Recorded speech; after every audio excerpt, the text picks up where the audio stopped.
and I'm looking for, and thank you for being part of this.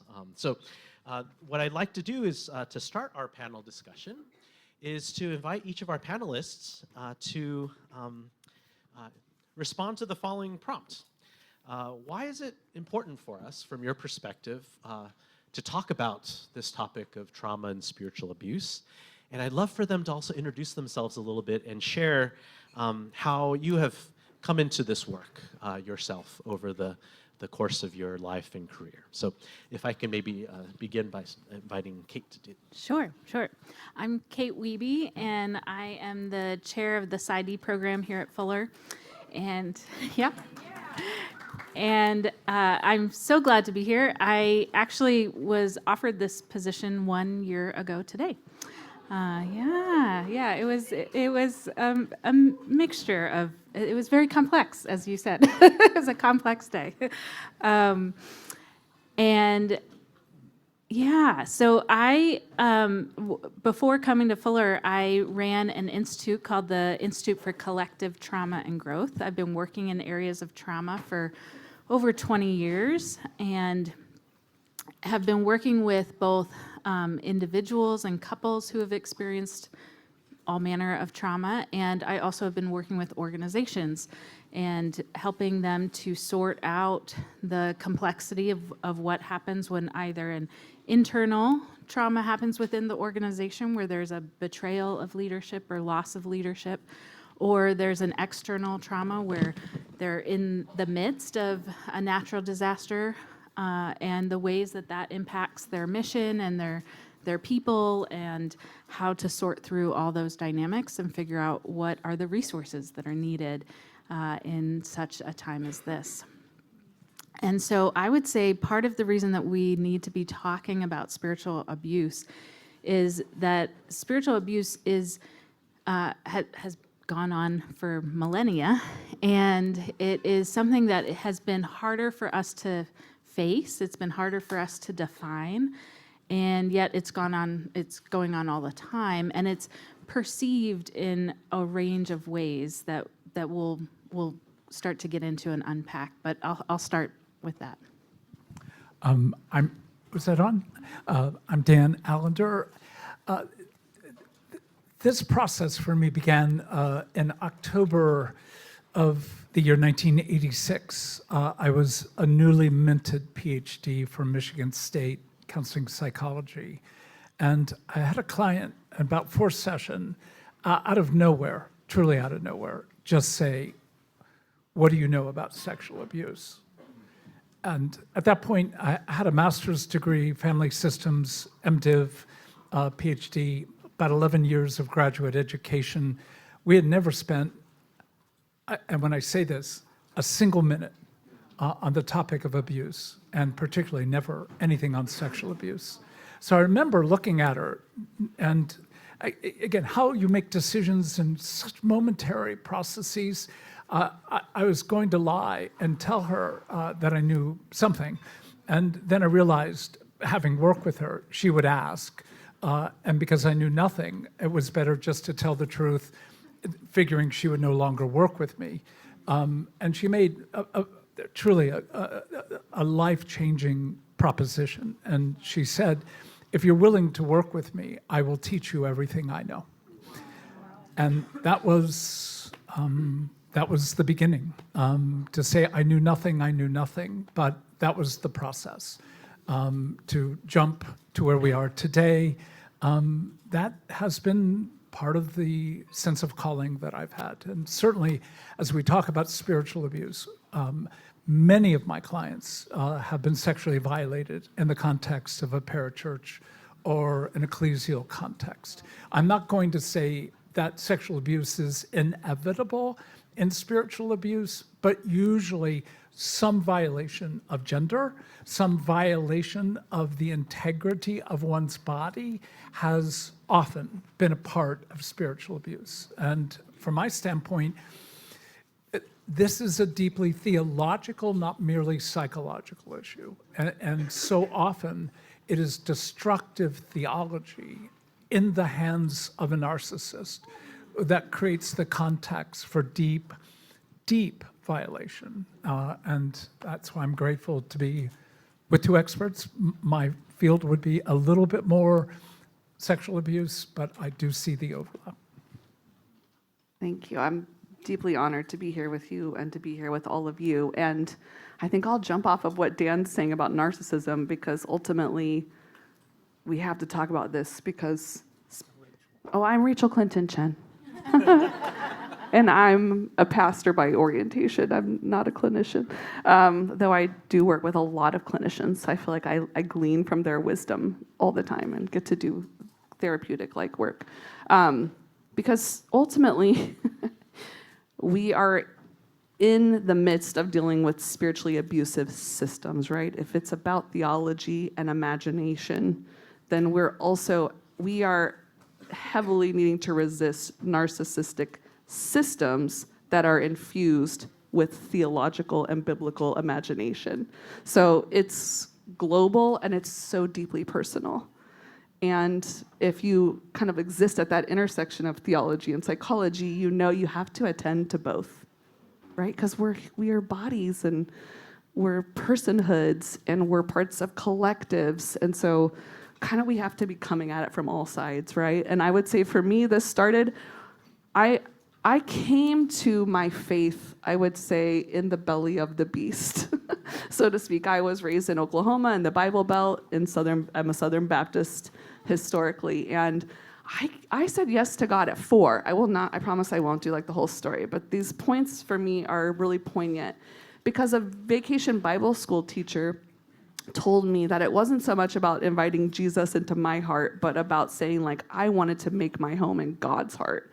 And as a complex trauma child who was in the midst of a lot of complex trauma in my family of origin, that sounded really nice.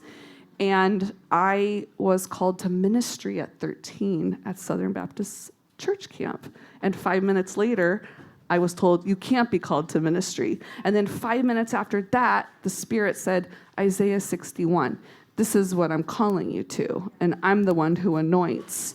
And 4 years after that, I'm going to be set up in a relationship with one of my youth leaders in a very high control fundamentalist expression of Southern Baptist, which I don't even know if you could say it was Southern Baptist.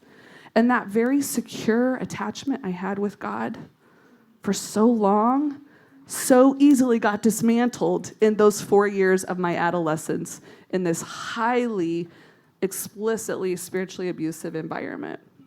And it would be at my Southern Baptist University, Oklahoma Baptist University, that professors would start giving me tools to reclaim my mind and to start to dismantle and ask good questions and understand the power of interpretation.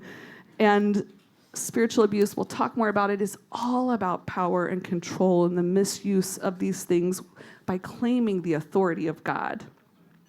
And so I came to the Seattle School to do my MDiv because I was going to help people, and actually got so much help with all of my trauma in a way that I could say I come to this work out of a deep sense of calling and as a survivor, and in that mystery of I'm not quite sure like how those impact each other, but I know that they're deeply entwined. And so I just refuse to let bad shepherds and toxic theology have like the final say, because we're gonna need every ounce of the Spirit and access to the Spirit to survive this moment and actually like build what we're meant to build. So I just stand here as like, those things do not get to define what it means to be a follower of Jesus and what it means to have access to the Spirit and access to each other. So let's continue this conversation and jump into how would you all define spiritual abuse? There is no DSM definition that's standardized.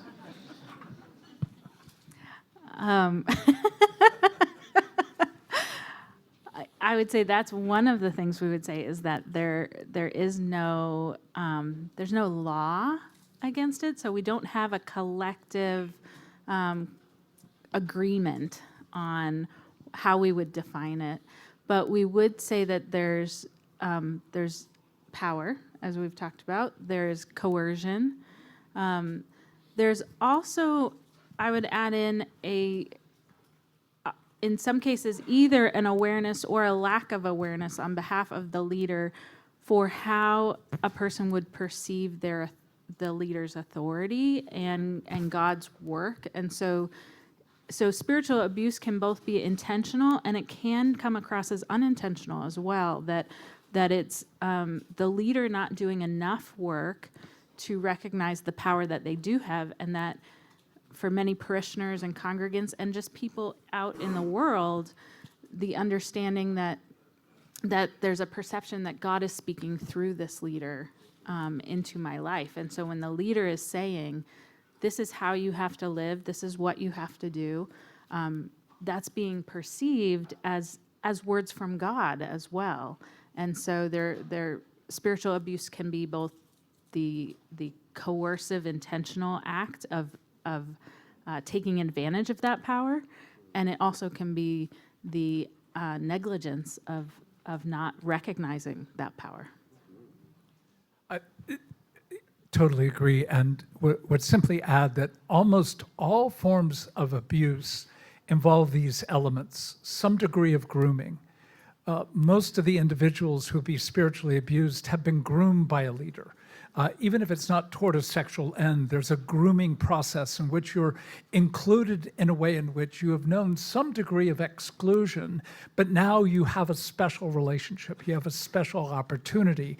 And that potential then to lose that is part of the power to exclude, the power to shame, the power to mitigate one's life through that form of violence is part of the power a person has to be able to execute then the level of creating a dream or passion or process by which your hope is bound to a structure, not to a relationship and ultimately not to God, but to the end of this organization's advancement. So when a person, in some sense, has been groomed to be exploited, to serve an organization where the process by which of difference or disagreement or a no would be considered a violation of life and love, then you've got the power differential that creates the context of the inevitability of shame. So wherever shame is grown, I can guarantee you spiritual abuse is happening in that context. So look for grooming, that invitation in. Look for how the imagination is set toward an end that is bound to that person or to the structure of what that person's organization exists for, and then the use of shame. When you have those elements, actually any one of those elements, you're going to usually have some other portion. I would consider that be a beginning for definition. Yeah, this one is like so frustrating because in some ways we're talking about something that's really comprehensive and it's like really particular. And so it can feel kind of like part of the limitations of trying to define spiritual abuse is in some ways, you've said this before, and I would imagine we would all agree, any form of abuse is spiritually abusive because it's like harming and violating and degrading like the imago Dei, right? So I think we're trying to put some words to like what makes something inherently spiritually abusive, maybe with a little bit more of like boundaries so we know what we're working with, but with that caveat that like any form of abuse or misuse of power is impacting our spirituality. So I think what I would want to add is just that spiritual abuse, because our imagination spiritual feels so ethereal and it feels like, oh, it's like our soul, as if that's separate from our body and our psyche. Like spiritually abuse can be incredibly traumatic. And not just, again, spiritually, but like psychologically, physiologically, the ways in which it can just bring so much disorder. Because and I know we're going to talk about this next, so I'm trying not to jump ahead, but just for me, when I'm thinking about this misuse and abuse of power toward control and violation, this weaponizing of fear and shame, but tying it to God, right? Giving it that kind of authority. That is such a profound attachment wound with God, right? And with ourselves. Like it creates so much distrust. Like, how can you trust yourself to perceive, like, discernment, wisdom, all these things we're talking about? It just brings so much distortion. And so, again, it can take place in a family of origin, where, when you think about all these documentaries we're seeing coming out, Shiny Happy People, where like rigid authoritative faith structures are playing out in a family, in a home system. It can play out in an education system, in a parachurch ministry, in a school system. So, again, it's more about where trust, where authority is being exploited, and where people are being coerced in a kind of way that they actually lose that core part that makes us human, right? That's a part of love, that capacity to choose, to have choice, to have personhood. So those are some of the things when I'm trying to make sense of this with people who are bringing their story. Like, where are we seeing this play out? There's probably spiritual abuse at play, but I can confess that even like 10 years ago, I could have said to you, oh yeah, I've experienced clergy abuse. I've experienced some complex trauma in my family of origin. And I've experienced some kind of fundamentalist ideology. I would not have been able to say, and there's a through line of spiritual abuse here. So even for myself and my own story, this is a framework that is growing. Yeah. Thank you, Rachel. And from an earlier conversation, I was reflecting on how you said that spiritual abuse is inherently traumatic. And I know in trauma studies, we are learning more and more about the multifold impact of trauma on our bodies, on our cognition, on our emotions. It feels like it's a holistic impact. And I think something that's unexplored is the impact of trauma and spiritual abuse on our spiritual life, on our faith. So the next question I'd love for us to unpack together is, maybe we can start with the question, how does spiritual abuse impact our faith and our spiritual life? And from there, perhaps we can talk about the psychological, the physiological, the cognitive, but let's start with the question of the spiritual impact. Kate, if I can. Yeah. Yeah, so part of what we were all talking about around this question was that first we conceive of it in part as an attachment relationship. And so there's a breaking of this attachment relationship with God. And one of the things that I said is inevitably in the grooming that's gone on, a person was led into a situation that they believed God was calling them into. And so there's a really complex pain that occurs there, and a sorting out, especially if you are the clinician working with someone, is helping them sort out what they understood God to be calling them into, and then whether or not that is actually in line with God's character.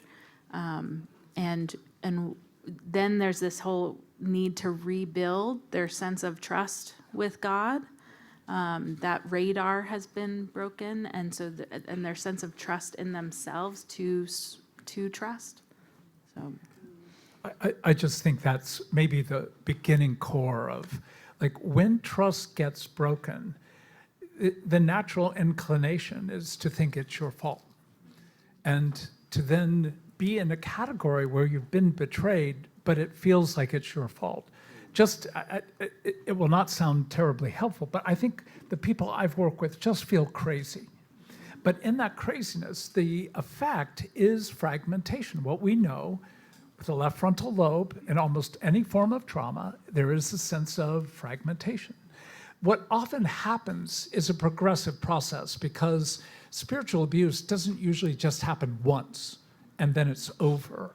There's a sense in which there's some violation and therefore trauma and therefore fragmentation, but often the person who's groomed them has been in a position that sets the boundaries of interpretation. So when the interpretive grid is controlled by the person who's abusing you, then it creates, in the fragmentation, they become your solace and in many ways your life preserver in the midst of this sense of literally being cast into the waves of darkness and uncertainty. So you end up trusting the person who abused you, but you can't call it abuse. And yet, nonetheless, something doesn't feel well. And then, in greater fragmentation, you're going back to them again and again. And again, not just to an individual, but I think your important statement of this is systemic as well. You're going back to the system that confirms you just don't have faith.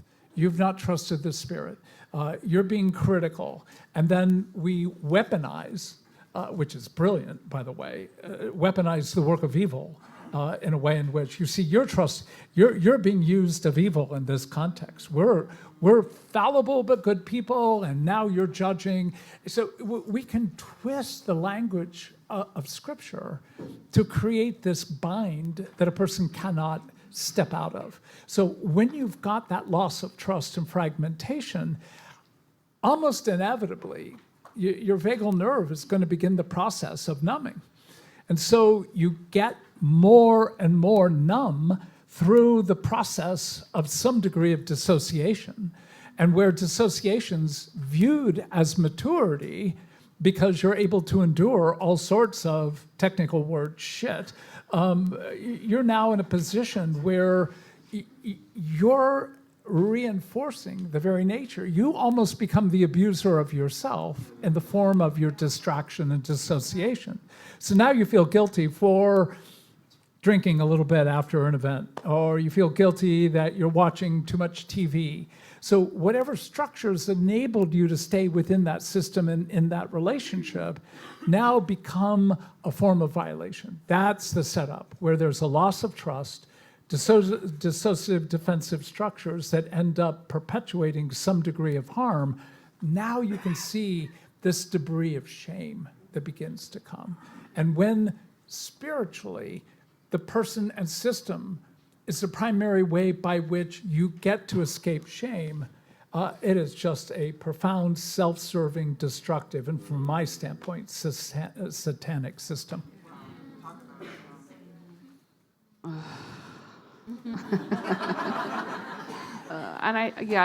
I think that's part of this direct assault on our spirituality is often, you're putting on, it's such a double wound.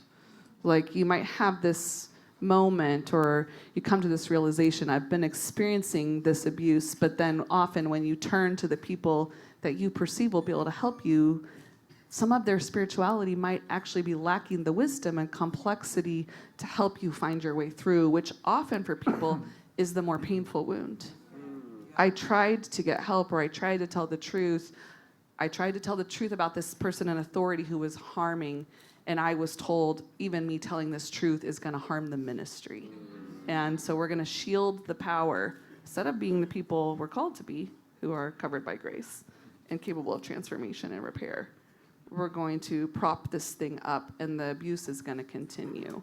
And another thing that's true for those of us who would say, yeah, we might be survivors, and this is why I think spiritual abuse can actually be a very helpful framework for reparative structures. Because if you've been in a spiritually abusive context, it's likely you have perpetrated spiritually abusive harm against others, wittingly or unwittingly. So there's a huge part, and I'm trying not to jump ahead, it's all connected. There's so much a part of the healing from spiritual abuse that does begin to having to contend with places where maybe we shared a particular ideology that we discipled people in, that we would now say, I don't know if that was actually toward your good. And so now I have reparative work to do in ways that I might good have question. I wittingly just or pulled in here. unwittingly I'm participated not even from here. I'm in meeting not- somebody, but I not needed to towards get your something in my car. flourishing. This looks And just like a so park. We talk a lot at the Allender Center and the Seattle School about these categories Oh, of faith, hope, and love. I have no idea. I've And never been how here they, before. yes, they are philosophical Sorry. ideals, and they are Yeah. cognitive If I were you, realities, I'd walk and my they are dog here. deeply, Yeah, deeply I think it's part fine. of what make us human Bye. in like our psychology and our sociology and our identity and our personhood. And spiritual abuse is a direct assault on all of those things. and often huge distortions, right? Like faith becomes this kind of certainty. Like, if you have faith, you just throw all of your brain power into believing these cognitive truths, and therefore, if you can't believe them, because there's actually a fracture in reality, you lack faith. Doubt is perceived as bad instead of like a very normal human emotion when what we believe to be true about God is not lining up with the suffering we experience. Hope becomes kind of like you're putting your hope in a false kind of power, right? Like who's in and who's out. These kind of rigid boundaries of like, if you stay, you get to belong and be a part of this. If you ascribe to these things and kind of you hate the same people or you're afraid of the same people we are. That's such a human tendency. So I don't actually think it's just bound to religious institutions. I think you can swing from one kind of fundamentalism to another, which some of us are very familiar with, right? In our own healing journeys, we've done that. But this sense that like our hope doesn't become in this like reality that we can find this way of following Jesus, that like Kat Armas just came out with a new book called Literally Jesus for Resisting Empire. I'm sure you know about this because I know she's come out of your institution. But I think she does such a beautiful work on like how do we contend with this in our imagination and in our practice. But one of the things she says is like Jesus didn't just come to save you personally, but to disrupt the whole system, right? And so when love and belonging has been weaponized, when our capacity to dream has been like colonized or co-opted, when our capacity to trust has been like formed into both like a denial of reality and a like false loyalty, or like someone just gave me the phrase toxic loyalty. They said they were toxic loyal, and it just made me laugh so much because I was like, any of us who are coming out of like codependent structures are toxic loyal. Hashtag toxic loyal. But when there's no choice, right? Like I have to be loyal to this system, to this person, to this belief, or I'm bad, or I'm going to be cast out like all the people who have been cast out, and I don't want that. So there is such an assault on what it makes us human. And that's why I think we can't just throw that out, right? Like we are made for trust. We're wired for trust. We're wired for belonging. We're wired to be a part of something that makes us feel like it's meaningful, like there's purpose, like we're doing something together. And that's why part of our healing work in this has to engage that those aren't just things that set you up for harm, although they got exploited. They're also something worth reclaiming and recovering, and they're precious, and they're worth holding on to.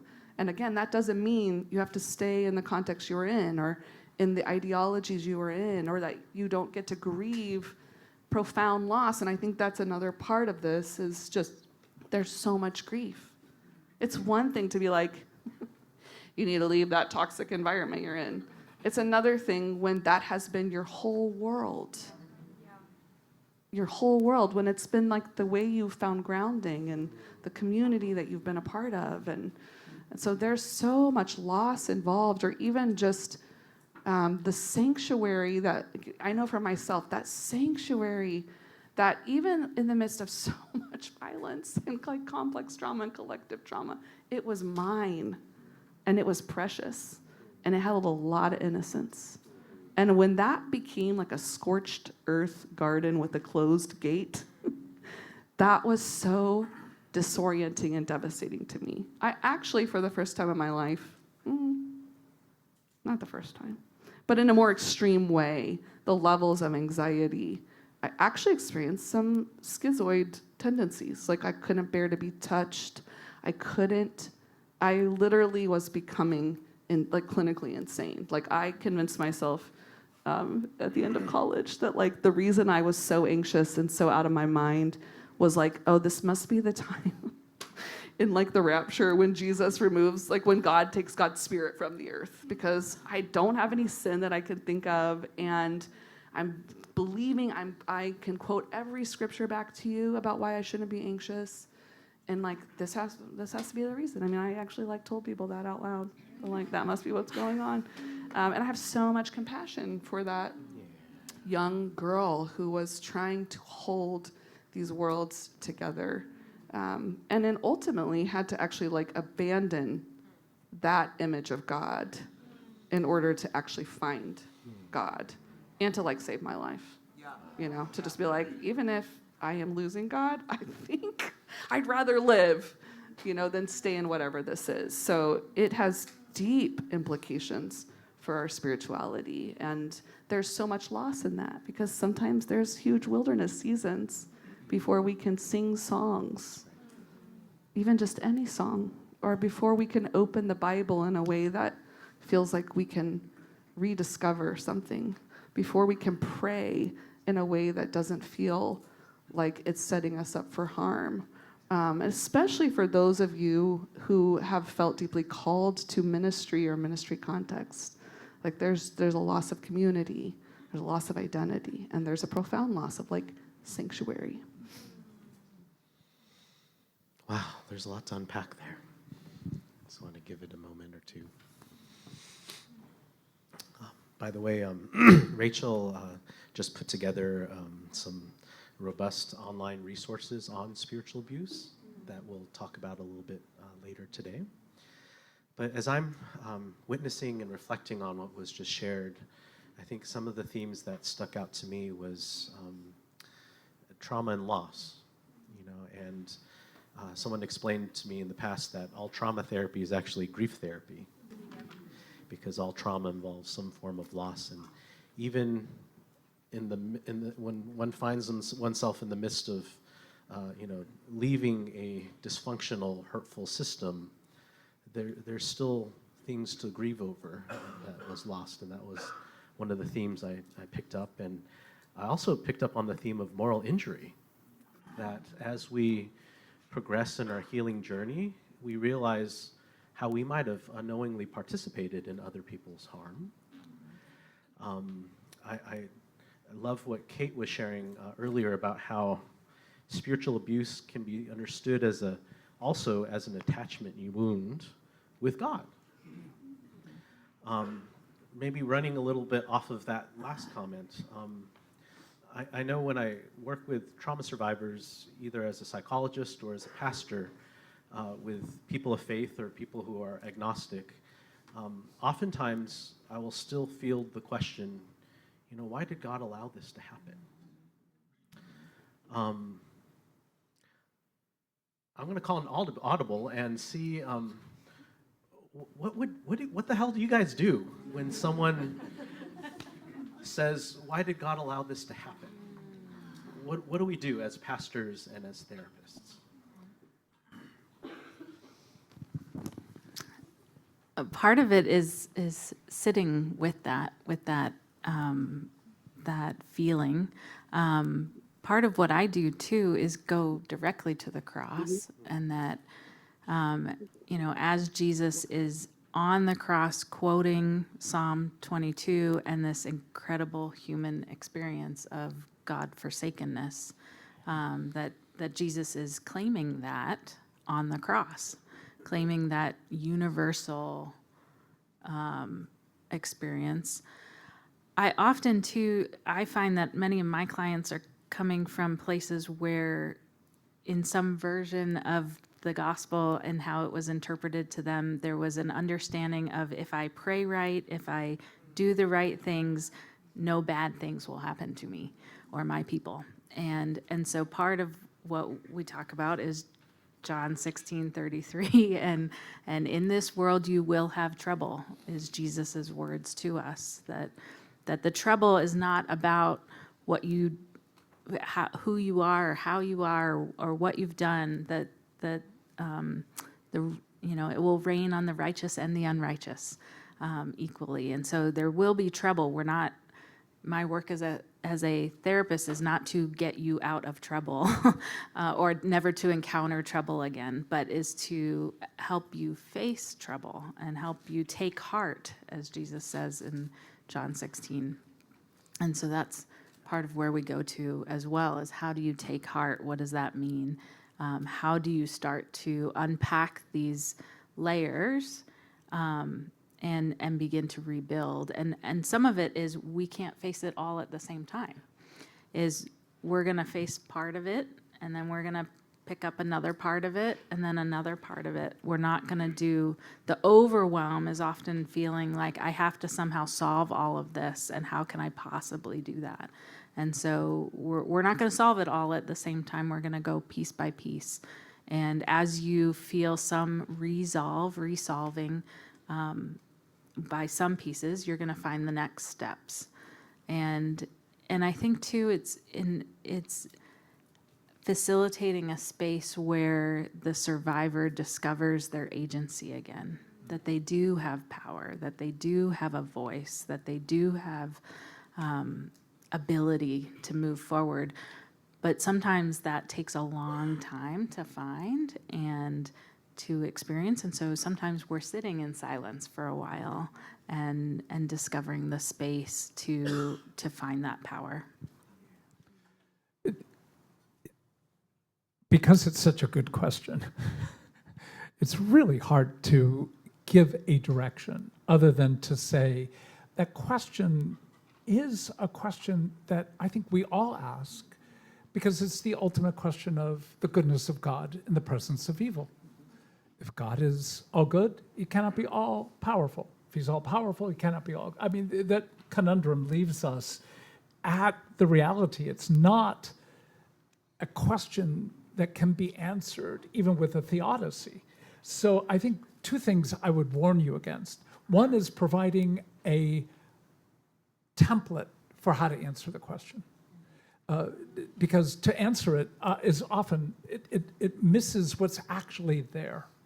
So I think, yes, we need to be able to help people reconstruct, frankly, a more theologically and hermeneutically core way of thinking about God.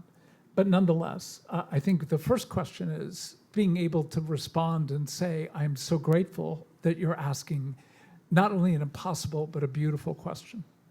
But is it the question that you're asking? When you ask that, is it about God or is it about you? Because I think so many people think because they have failed in some form, that this is a form of either divine punishment or a form of discipline for their good to somehow grow in maturity. And I think you have to disenfranchise people of that kind of nonsense, but not directly, not at first, but being able to indeed explore what is in that question. We'll come a little further, I think, in some of the questions that you have, but I think there is a necessity, not just for those who've been spiritually abused, because at one level, what I want to say is, if you've lived in this century and last, and you've lived in any form of Christian nationalism, I mean, anyone who's lived east of Eden has not escaped the reality of some form of harm.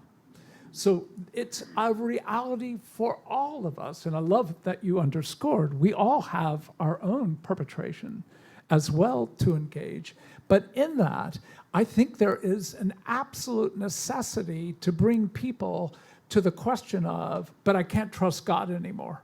And then being able to speak to that and to be able to say, even in that sentence, you may be in the most trusting relationship with God you've ever been in. Because there happen to be more psalms of complaint and lament than of praise and thanksgiving combined. So Psalm 44 is a lovely example where you've got the first 9 verses, which, you know, this is how old I am. It's John Denver or Debussy. And then verse 10 and the rest of the psalm, except for the last verse, turns out to be Wagner or Alice in Chains. And you need to underscore this is worship. This isn't just the unfolding of conflict with God. The Psalms are worship. And the psalm singer whom sings about himself is Jesus. So has Jesus sung Psalm 44 to his Father in worship? Yes. It kind of redefines faith. redefines the nature of what it means to be in conflict with God as a form of worship. So when my clients have said, I cannot trust God, that's fabulous. You are closer to living well than you've ever been. How can that be? Well, I don't know if you know something called the Psalms, but you need to be aware that deconstructing God is part of the purpose of lament, part of the purpose of complaint. And in that, there is an assumption that you do not let someone know how enraged you are unless there's some level of trust to be able to do so. So I think that's not so much a solution or a process, but something you need to assume that the Psalms really do give a re-entry into an engagement with what it means to trust God. Yeah, this is such a tender question, and it's and I think it has to be engaged with that kind of like sacred honor, because, yeah, like I don't want to contend with my powerlessness, and I certainly don't want to contend with places where it feels like God is powerless, even if we could say theologically or logically we don't actually think that's true. The felt experience when we are experiencing suffering, when we are experiencing systems of power that oppress, is like, where is God? And we find, like, we know that we get to see God at play. Like, I will say, I believe that God has promised to bring beauty out of ashes, like as a like posture, as a presence, as like a way of love. But when we have those kind of shalom shattering moments where what it feels like, especially your language you put in spiritual abuse, where like I was called to this thing, like God was a part of it. And so if that wasn't God's plan, is God impotent to like disrupt the plan, or is God cruel? Because if you have more of a very deterministic kind of view of God, those are really the options. Either I was completely abandoned by God, and it was just kind of like, good luck, kid. Or God was like, yeah, I'm going to let you suffer this like incredibly violating, painful, shattering thing so that I can like teach you something. Like I remember, I think well-intentioned people used to say to me, oh, this struggle in your family, that's playing out, God is using that. And I would be like, so God is causing my parent to behave in a way that's actually incredibly detrimental to them as well, and part of their generational trauma, to teach me something? Like, that feels really bad and like really narcissistic. I want more, And so I do think in some ways, especially if you've been raised in like a spiritually abusive or high control religion context, there's such an arrested development. And that's why I love like the idea of like even reclaiming and recovering like your appropriate emotional response to suffering and having the permission to even feel it. I'm not saying it feels great or that it's like the end of the answer, but it's a really powerful reclamation of personhood and even relationship with God. I absolutely believe that, because if you're not, because we know, how do we get to experience comfort and advocacy and the rage of the Spirit on our behalf, that fierce protection, that deep groaning of like language too deep for words, if we don't even feel like we have permission to feel that, because somehow if we feel that, we've like failed the assignment. Yeah. I would add that it's so interesting how so many of our denominations and faith groups cherry pick what we focus on in the Bible. And I had someone who wasn't a client, but someone who was coming to me with some pain in her life, and she said, I have to admit, I really only know Galatians and Ephesians because that's all that's preached in my church. I was like, oh, okay. Well, there's a whole lot more to the Bible. and how many people don't know all of the Psalms or the Book of Lamentations, that we have an entire book dedicated to this. And so that cherry picking is an element of the more subtle forms of maybe not spiritual abuse, but certainly spiritual neglect. And I know in my own life, I grew up outside of Philadelphia and grew up very close to the Campolo family, and my dad was on Tony's board and things like that. So I grew up with, it's Friday, but Sunday's coming and all of that stuff, and really I was a child in that. So I was like, oh, that's what we understand. That's what we believe.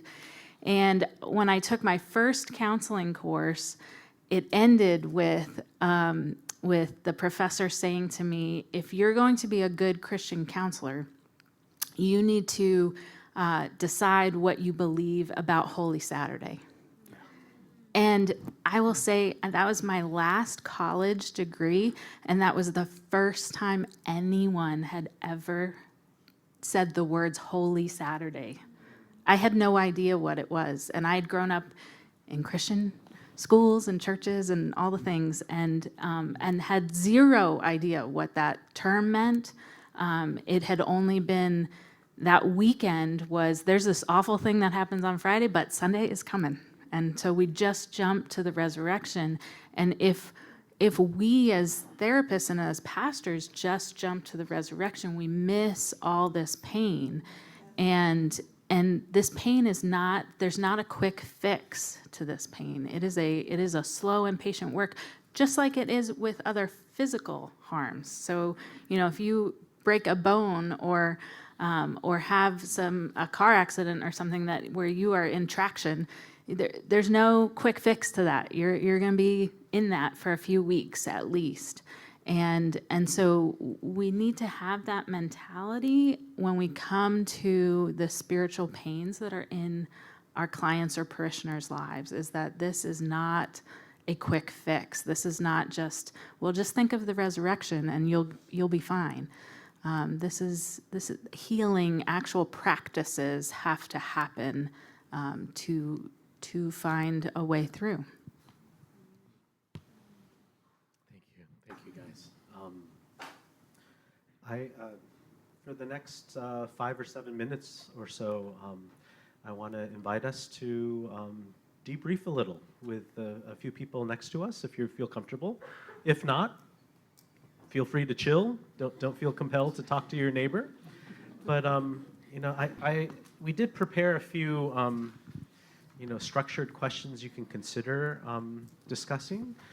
But I think I'd much prefer to invite you to just discuss with your neighbor, how's this conversation landing for you?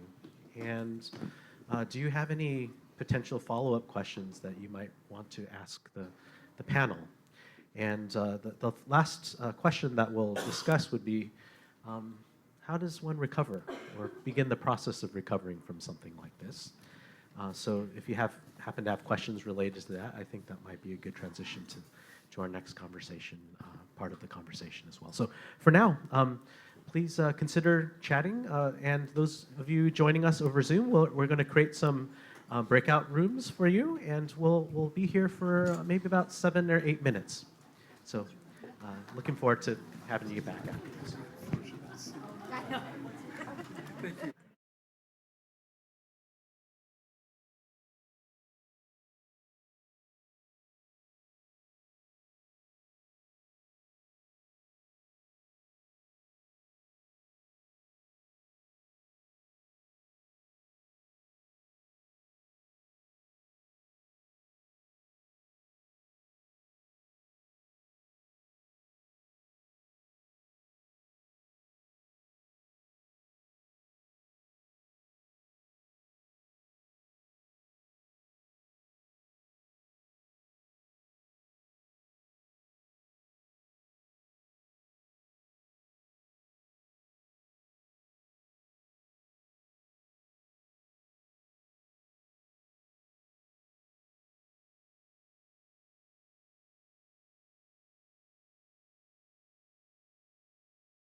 All right, let's jump back in.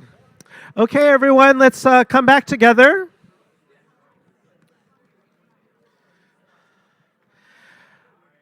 I have the feeling we can talk about this all day, but we just have about 20 minutes left before we end at 1. And we figure we might just jump straight to Q&A. And I wanted to check with our friends in the back and center some of our those of us who are joining us via Zoom. Are there any questions that that were shared over Zoom? Not yet? Okay. And if you have any, please share them. I'll check back. And if not, for those of us here in the room, do you have any questions? Let's start with you. Thank you. That was terrific. And I must, sorry, I'm a visitor from Sweden.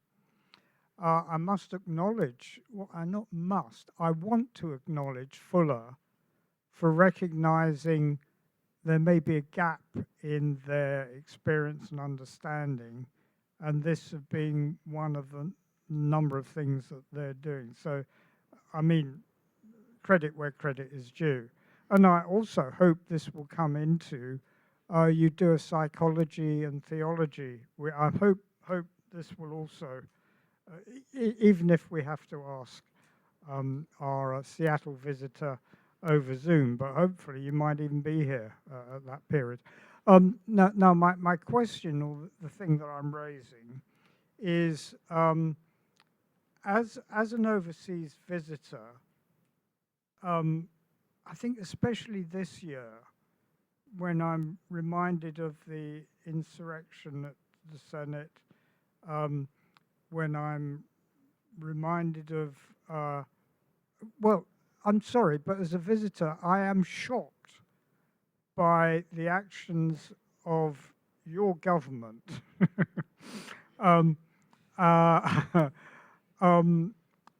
Now, where I'm going with this question, because there's a question behind this, is I'm also, I don't know, I kind of feel ashamed.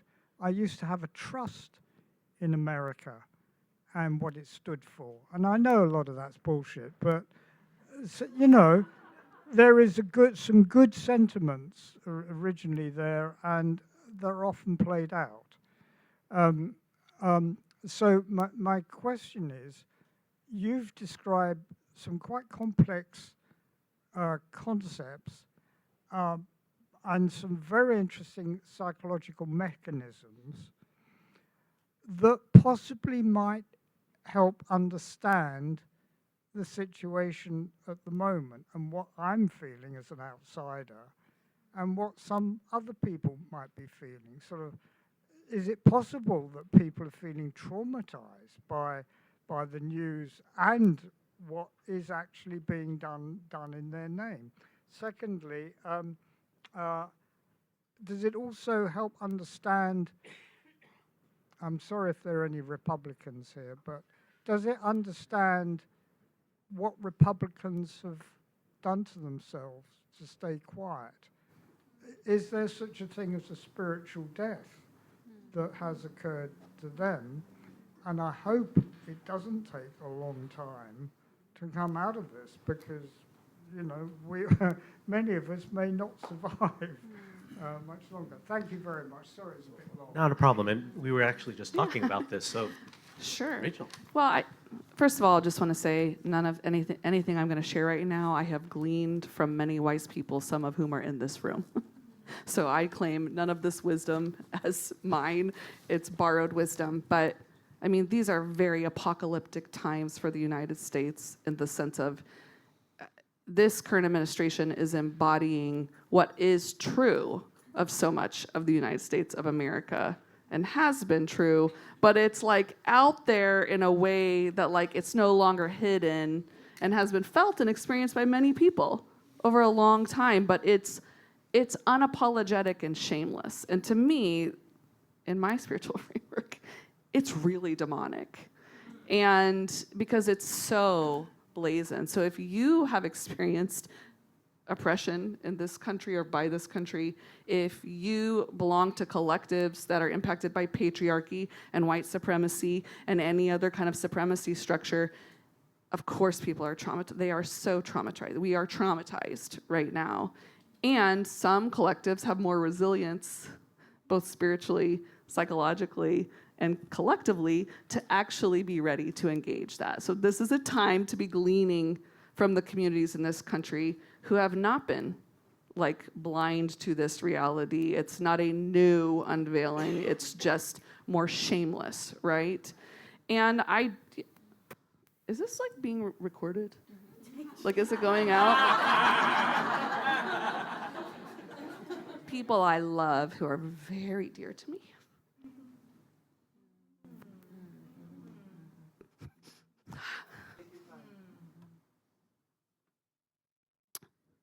About 40 years ago, when propaganda started coming out very clearly in our media, their pastors, their spiritual leaders have been forming them in these worst tendencies.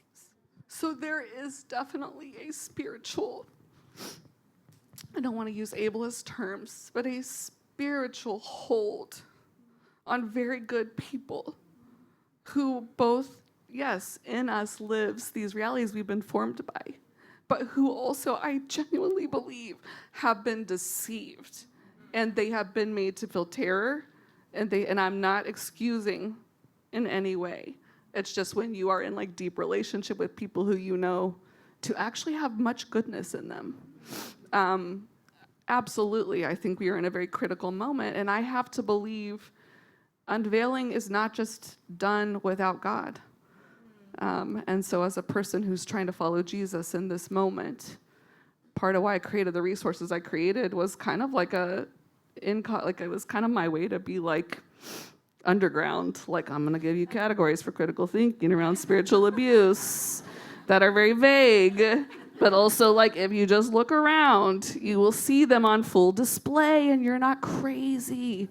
And there's a collision. So I think it's a very good question, and it's a very painful question in how it's playing out in our relationships in our communities. And it's a time for unlearning and learning. Thank you, Rachel. Is there anyone from Zoom? Is there another question from Zoom? Yes, we have a few from Zoom. The first question is, what have the panels seen as effects on the immediate family of spiritual abuse survivors? Oh, good question.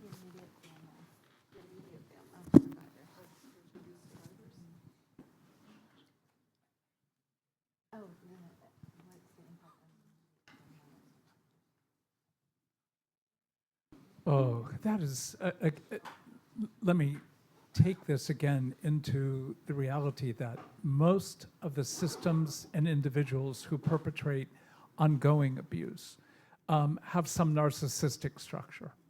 And you have to ask, and even your question of your government, I want to skew that and say it's not mine, but it is my government. And I need to own what is my own narcissistic structures that could have in any way allowed a person like Trump or others to have the power that they do.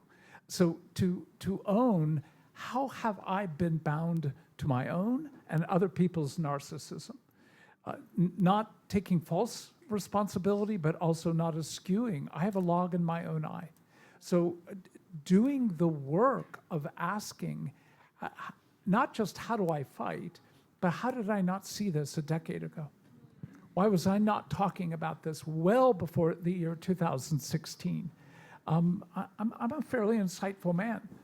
How did I not see it? Again, not blame-oriented, but asking, what are the structures of my own desire for power, control, success, et cetera, that enabled me not to be speaking? Further, with whatever platform I have, how do I engage that without, in my mind, being silly and rushing up against a machine gun nest and simply being killed? This is a fight that must be fought on the flanks. It has to be fought poetically. It has to be fought with protest, but with a wisdom that does not succumb to, in some sense, simply reacting from the right to the left to the right. There really is a via media. I'm not wise enough to know what that looks like, But what we try to do, somewhat failingly, at least on my part, is to engage that in the podcast that we get to do together. And that, we've got some really interesting people coming this year who are going to cause some of our numbers to dwindle. Are we open and willing to have that happen? Absolutely. But we don't want to do it stupidly. We want to do it with, again, wisdom, kindness, but no less telling of the truth. So how do you do dealing with spiritual abuse, for example, in a family that when you begin to deal with that abuse, actually now wants to exile you because they have not faced or had suffer the things you have had? I mean, now we're just talking layer upon layer of heartache, of complexity, and it's so easy, especially when you have that fragmentation, to find some place of dogmatism that allows you to have a kind of rest. Please hear the next words well. I believe in safety, and there's simply times you need to separate yourself from people who will only exacerbate and intensify the wounds. But even if you cut yourself off from those people, you got neighbors. You got business associations, you got people so you will never be able to fully cut yourself off to create safety. But safety is for the germination of a kind of maturity that allows, as Kate put it, to know we cannot escape suffering. How will we be part of forming the kind of person and the kind of collective we would wish to be part of in the midst of our own heartache? The only thing I would add in terms of families is that, family members is just as complex as the survivors or the situation. And so you can have the family members that have groomed people in their own way or have contributed in their own way to the spiritual abuse. You can also have family members who are feeling helpless and are aching for their family member who's been suffering. So depending on where, part of your work as the clinician or the pastor is to also be fielding that out and sussing that out and figuring out how to either support the survivor on their own or to help collaborate with the family in some way. And the reality of whatever the events are of harm that can be articulated, there's abuse always has a context. And part of that context is your family of origin. So what often seems like it's making it worse is the framework of looking at whatever the particularities are within the ecclesial or nonprofit organization. You've got to invite people to go beyond the context of that harm, likely to the larger harm that actually, in some ways, may have set them up for participation and harm from a narcissist. So as crazy as this sounds, it has to get worse in order for it to get better. And the get worse is the larger story of that person's life, not just the particularity of the harm in the abuse. Yeah, I would add to that very often when someone moves in a healthy direction, if they've been in an unhealthy system, people get angry. And so I've said to many clients, okay, we're on the right track. They're getting angry. This is good. This means you're heading in a healthy direction. Let's keep going. And there is empirical research that suggests that narcissistic personality structures are overrepresented among clergy. Not all pastors are narcissists, but just to clarify. We got time for maybe one more question, and we'll go with yours. Thank you all so much for everything. It's been super, I don't even have a word for it, but my question is, what does it look like to co-create a definition of healing that feels individual and authentic with someone? Especially in light of continuing, because we're promised that trouble, for them to confront that trouble and say, my response to this means that I'm healing. Because it might not look nice and pretty and all resilient. It could look like anger, like you were saying, or sadness, and that's appropriate. So I'm just curious what it looks like in those healing spaces to co-create that definition of healing. I love the phrase "and alone," the notion that you're inviting a person into a process where, depending, again, because there are certain ethical and legal issues with regard to a form of story sharing therapeutically, but depending on your context, Rachel being able to share her story, again, it shouldn't be predominant, shouldn't be the primary, but there is a sense when we do groups with what we call narrative-focused trauma care. In our training process, we invite the leader of a small group to begin the process of sharing their story first. The assumption is not that you're going to have equivalent one-to-one relationship between your suffering, their suffering, but people need to know you know. And often it is through the nature of story, not degree, that allows people to have that sensibility. And in that, there's an invitation, not so much like, you've been harmed, how have you done, and now I tell you, but there is that co-creational process, which, again, when we begin to name, a lot of people need the safety of knowing how to tend to their body when they're in trauma. So literally, learning how to breathe, learning how to regulate your vagal nerve, things that you would think, especially for most of us, have a pretty good idea about.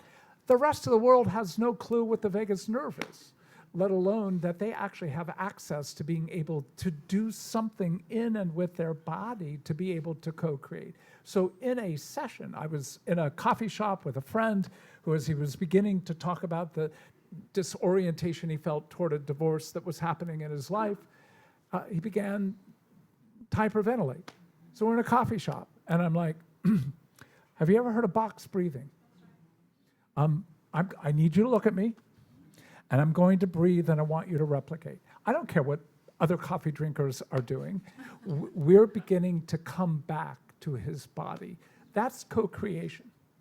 But beginning to, when a person says, you said I need to deconstruct God. How do I do that? Well, I would hope you would have a few Psalms that come quickly. Psalm 13, Psalm 44, Psalm 88. And the one that never gets mentioned, Psalm 139, is a complaint psalm. It's not about abortion. So I just, in light of that, agreed, cosign. To me, and especially with regard to spiritual abuse, there's something so important about the co-creation and the rebuilding of trust. And that trust is earned and it develops over time, but what it's like to trust yourself to discern goodness, true goodness, to trust yourself to be able to discern if someone else is trustworthy, to trust yourself with your own honesty and see that you survive and maybe even flourish in a different way and call in different kind of authenticity with God, with others, with yourself. And so I do think there's just something really powerful about the healing journey of recovering a sense of agency and personhood and learning how to be in our bodies and to get care, learning that attachment is good and we get to regrow safe attachments, safe enough. And that repair is also possible, right? I think some of my most reparative healing experiences when I actually got to be like, you failed. And the person was like, you're right. And let's be with that, right? So even getting to a place with someone where they make a mistake because they're human and you get to see someone actually take accountability and do the work, how healing that is. And thank God that we're made to have new neural pathways. Right? So there's always that possibility of something new. And I just think it's a really painful question, a really beautiful question. Thank you again for joining us. I know our time is up.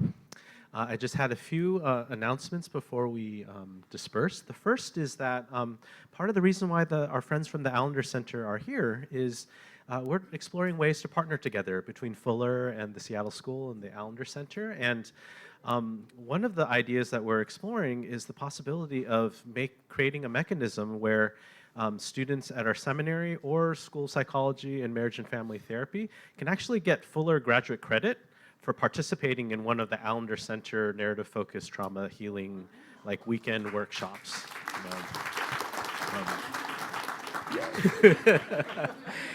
And if anything we've talked about today resonated with you, we're also working with the Allender Center and Lauren to create a discount code for you to have access to the spiritual abuse materials that Rachel put together. And so to that end, expect an email, a follow-up email with more information on that. So that could be an immediate next step that you can consider. Thanks again, everyone. And feel free to come up and chat with us. Take care.